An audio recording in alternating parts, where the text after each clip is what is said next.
Welcome to பிஹைனம்ஸ். Today நம்ம என்ன பார்க்க போகிறோன்னா ஒரு ஹெல்த்தியான ரெசிபி பார்க்க போகிறோம். அதுக்கு நம்ம ரெண்டு மெயினான இன்க்ரீடியன்ட்ஸ் எடுத்திருக்கோம். அது என்னென்னா சாலியா சரக்குப்பை. இதுதான் சாலியா. இதை ஆளி விதைன்னு சொல்லுவாங்க. இது சதக்குப்பை. இது நம்ம பார்க்குறதுக்கு கொஞ்சம் கொத்தமல்லியை உடைச்சா எப்படி இருக்குமோ அந்த மாதிரி இருக்கும். இந்த ரெண்டுமே நாட்டு மருந்து கடைகளில் கிடைக்கும். இந்த ரெண்டுலேயுமே எவ்வளோ மருத்துவ குணங்கள் இருக்குதுன்னு நான் இப்போ சொல்கிறேன் பாருங்கள்.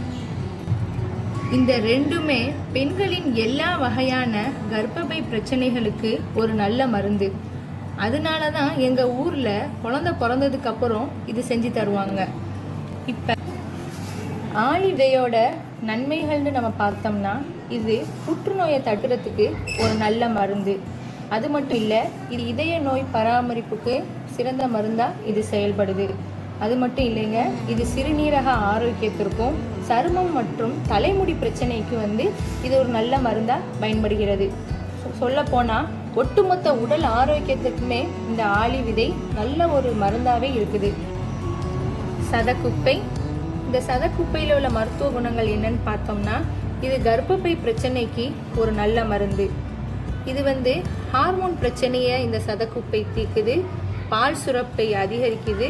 நம்ம கர்ப்பப்பையில் உள்ள அழுக்க இது வெளியேற்றுது.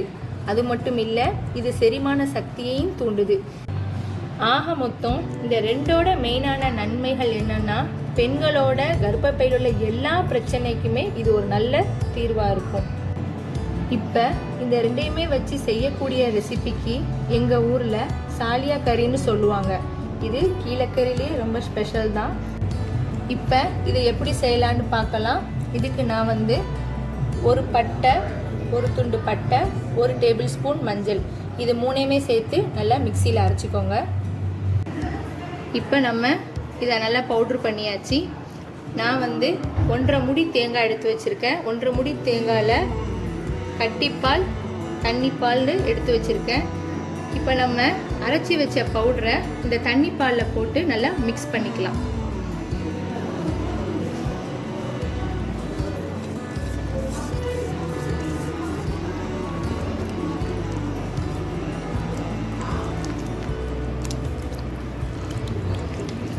இது நல்லா கெட்டி பிடிக்காம நல்லா கலக்கணும்.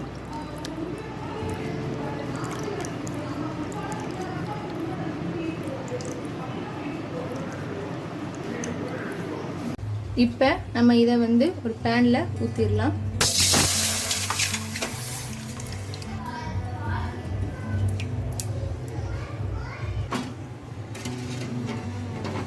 நல்லா மிக்ஸ் பண்ணிக்கிறேங்க.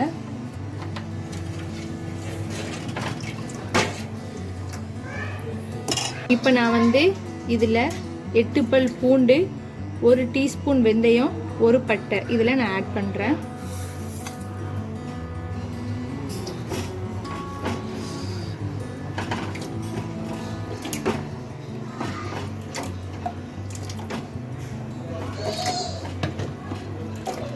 இதை நான் ஹை ஃப்ளேமில் தான் வச்சுருக்கேன். இது நல்லா கெட்டி ஆகணும். அது வரைக்கும் இதை நம்ம கிண்டிக்கிட்டே இருப்போம். இப்போ நம்ம கெட்டி பாலில் ஊற்றுறோம். நான் 15 முட்டை எடுத்து வச்சுருக்கேன். இதை கெட்டி பாலில் ஊற்றி நல்லா மிக்ஸ் பண்ணிக்கிறேங்க.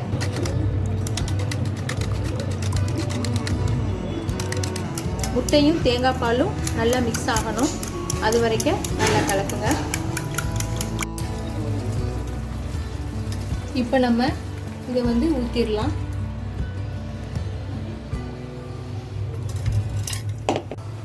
தேவையான அளவு உப்பு போட்டுக்கிறோங்க. இப்போ நம்ம இதை கிண்ட வேணாம், கொஞ்ச நேரம் அப்படியே இருக்கட்டும். கொஞ்ச நேரம் மூடி வச்சுக்கிறோங்க.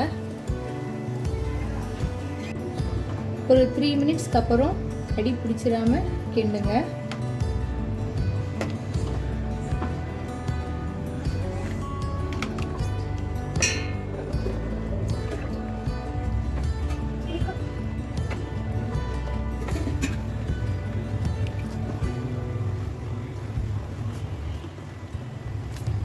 இதில் தண்ணி நல்லா வற்றணும்.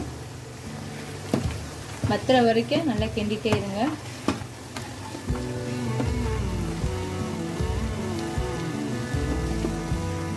இப்போ இது நல்லா வத்திடுச்சு.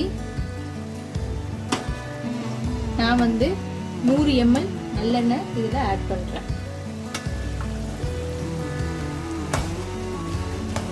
நல்லா மிக்ஸ் பண்ணிக்கிறோங்க. இதில் நல்லெண்ணெய் ஸ்மெல் மாறினதுக்கப்புறம் ஃப்ளேமை ஆஃப் பண்ணிக்கலாம். கீழக்கரை ஸ்பெஷல் சாலியாக்கரி ரெடி ஆகிடுச்சு. இது இடியாப்பத்துக்கும் ஆப்பத்துக்கும் நல்ல ஒரு காம்பினேஷன். இது எங்கள் ஊரில் குழந்தை பிறந்ததுக்கப்புறம் செஞ்சு கொடுப்பாங்க. ஏன்னா கர்ப்பப்பையில் உள்ள அழுக்குகளை இது நீக்கும். ஏஜ் அட்டன் பண்ண பெண்களுக்கும் இது செய்வாங்க. ஏன்னா குறுக்கு வலிக்கு இது நல்ல மருந்து. நார்மலாகவே பாடி ஹீட்டாக இருக்கிறவங்க இந்த சாலியாக்கரி சாப்பிட்டதுக்கப்புறம் சீரக தண்ணியோ சுடு தண்ணியோ குடிக்கணும்னு எங்கள் வீட்டில் உள்ள பெரியவங்க சொல்லுவாங்க. நீங்களும் உங்கள் வீட்டில் இதை ட்ரை பண்ணி பாருங்கள். பிடிச்சிருந்தா எல்லாருக்கும் ஷேர் பண்ணுங்கள். மறக்காமல் எங்களோட பிகினர்ஸ் சேனலை சப்ஸ்கிரைப் பண்ணுங்கள். இதே மாதிரி நிறைய வீடியோஸ் போடுவோம். பார்த்து என்ஜாய் பண்ணுங்கள். தேங்க்யூ.